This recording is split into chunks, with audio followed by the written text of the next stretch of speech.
When the palace announced that Catherine, Duchess of Cambridge, was expecting her first child, the news was greeted with waves of joy from Britain and far beyond. It was not merely a royal pregnancy, it was the anticipation of a future monarch and the beginning of a new chapter for the House of Windsor.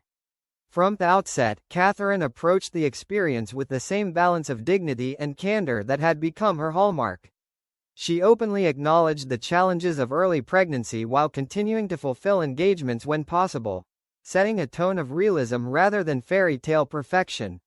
The country watched with protective affection as she navigated the spotlight, and Catherine responded by keeping the focus on service rather than spectacle. Her appearances were measured, her words carefully chosen, and yet there was a warmth that signaled she saw motherhood not as a performance but as a vocation. For many, Catherine's journey symbolized continuity, the promise that the monarchy's future would be shaped by a woman who understood ordinary family life as deeply as she understood public duty. Expectation turned into quiet resolve as the months progressed, and the nation prepared not simply to greet a royal baby, but to welcome the beginning of a family that would define modern royalty for decades to come. When Prince George was born, the scene outside the Lindo Wing of Mary's Hospital became instantly iconic, William and Catherine stepping out with their newborn, offering the briefest glimpse before retreating to privacy. The moment was carefully judged, public enough to satisfy the world's curiosity, private enough to protect a tiny life at its most fragile. Catherine's demeanor captured that balance perfectly. She smiled, spoke softly, and gave thanks, but made no attempt to turn the day into pageantry. Back at home, she and William emphasized routine and calm, surrounding George with the same steadiness thought that anchored their own childhoods. Catherine's approach was practical rather than performative, a small circle of caregivers, hands-on parenting, and a deliberate decision to keep early milestones private.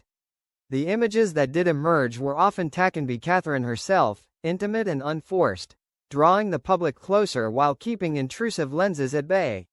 For millions of parents, this felt recognizable, the fatigue, the wonder, the determined effort to build a rhythm that works. In George's early months, Catherine set a template she would follow with all her children. Let the world share in the joy, but never surrender the child's right to a normal beginning. The birth of Princess Charlotte expanded the family's story and subtly reshaped the public imagination of modern royalty. Catherine again offered a brief appearance outside the hospital and then returned quickly to the quiet work of early motherhood, night feeds, pediatric appointments, the endless carousel of laundry and lullabies known to parents everywhere. As Charlotte grew, Catherine's photography revealed a child with bright curiosity and a calm, observant spirit, often pictured in simple cardigans, hair bows, and sturdy shoes that signaled play over pretense. The princess's arrival also highlighted continuity and change within the monarchy.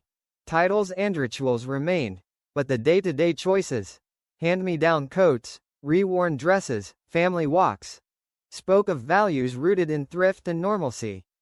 Catherine encouraged sibling bonds with games in the garden, shared story time, and equal portions of attention, knowing that a secure childhood is built from small, repeated acts of love. Public moments, trooping the color waves, shy balcony smiles, were balanced by long stretches of invisibility, because childhood, in Catherine's view, thrives best out of frame.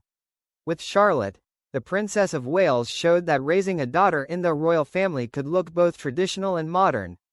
Manners without stiffness, confidence without entitlement, sweetness joined to strength. With the arrival of Prince Louis, the family rhythm Catherine cultivated became both more complex and more joyful.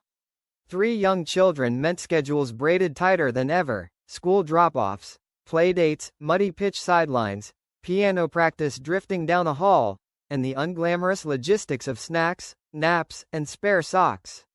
Catherine leaned into routine as scaffolding. Regular mealtimes, outdoor play in all weathers, early bedtimes softened by stories and songs. The photographs she released showed Louis as exuberant and expressive, often mid-giggle or tumble, the kind of candid joy that makes childhood feel universal. In these years, Catherine's philosophy came into sharper focus.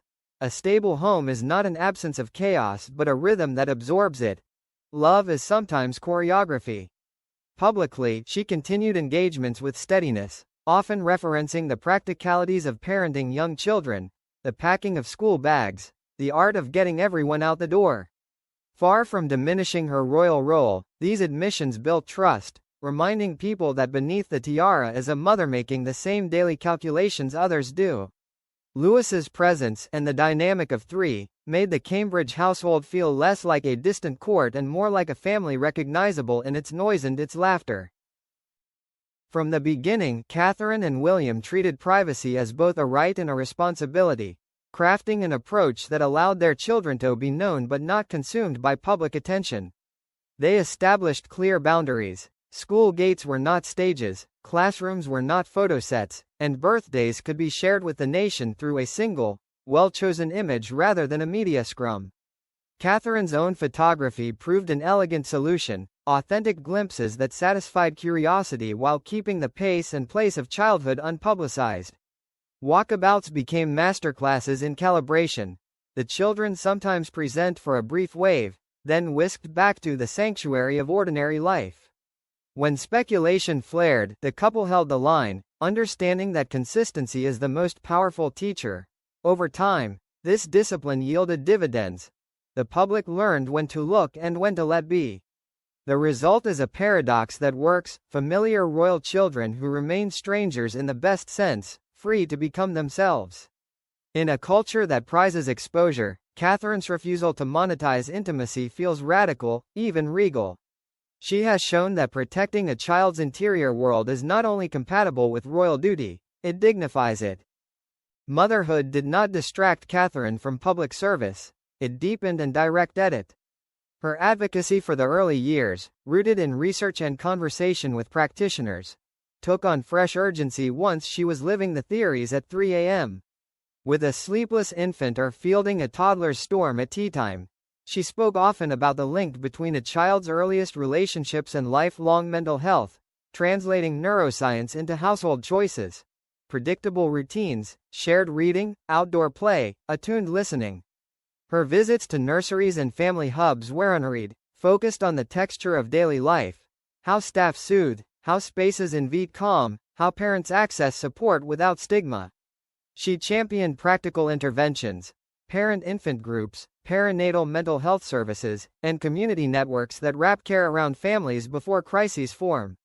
Crucially, her message avoided judgment, it invited understanding. By bridging science and story, Catherine helped recast the early years from a private struggle to a public good, a place where society can invest in sturdier futures one small habit at a time. As the children reached school age, Catherine celebrated the humble rituals that knit family life together: labeling uniforms, taping permission slips toe doors, the alchemy of breakfast that actually gets eaten. First-day photographs, often taken on the front step, became gentle national rituals, tender without being theatrical. Catherine spoke sparingly about curriculum or achievement, preferring to emphasize character, kindness, curiosity, courage in small doses. Parent-teacher meetings, assemblies, and muddy sports fields offered her what every parent recognizes as sacred ordinariness, the daily liturgy of showing up. When public events overlapped with school priorities, she and William divided duties, signaling to the country that family commitments are not obstacles to work but part of a life rightly ordered.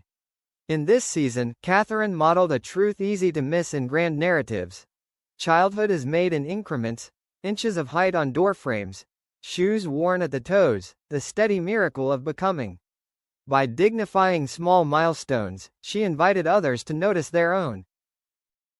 Catherine's careful stewardship of the family's image created a new template for royal domesticity: less curated grandeur, more human scale. Official portraits favored natural light, familiar gardens, and clothing that allowed movement rather than merely signaling status. At Christmas or birthdays, the released photographs captured affection rather than arrangement, inviting the public to see love in action rather than perfection in pose. Interiors glimpsed in videos emphasized warmth, books within reach, children's artwork proudly displayed, dogs underfoot. None of this was accidental. Catherine understood that the monarchy's credibility in a democratic age relies on a paradox: It must be set apart to symbolize continuity, yet near enough to feel meaningful. By letting the public see just enough of a real home, she made the institution feel less museum and more living story, still bound by history but powered by relationships. The private remained private, the picture, however, breathed. Across the years of pregnancy, newborn nights, toddler tempests, and school schedules, Catherine returned to three anchors: resilience, routine, and the long view. Resilience meant responding to disruption, travel, scrutiny, inevitable criticism, not with defensiveness but with steadiness. Routine meant simple, repeatable structures that free children to play and grow, mealtimes that gather, bedtimes that soothe, chores that teach belonging. The long view meant remembering that today's small investments compound over time. A story read becomes a vocabulary, a habit of kindness becomes a way of being, a child heard becomes an adult who listens. In public, this philosophy translated into patience with slow burn initiatives. In private, it shaped a home where laughter and limits coexist. Catherine's motherhood, then, is neither romantic escape from duty nor branding exercise. It is a vocation that informs her service and gives it ballast. The crown is lighter when the hearth is strong. By crafting a family culture that is loving, bounded, and real, Catherine helped redefine what a royal household can mean in the 21st century. The images we carry, George's shy waves, Charlotte's poised curiosity, Louis's irrepressible grin, William's steady hand at a small shoulder, suggest a monarchy that draws its moral authority not from mystique alone but from recognizable virtues practiced at home. This is Catherine's quiet legacy in motion, to show that the future of the crown is safeguarded not only by ceremony but by families who read together, walk in the rain, say sorry, try again. Motherhood did not pull her away from public service. It braided service and love into one life, each strengthening the other. As the Princess of Wales looks ahead, her children's laughter and the causes she champions tell the same story. That dignity is daily, hope is teachable, and the most enduring institutions are those that learn to hold the next generation gently and well.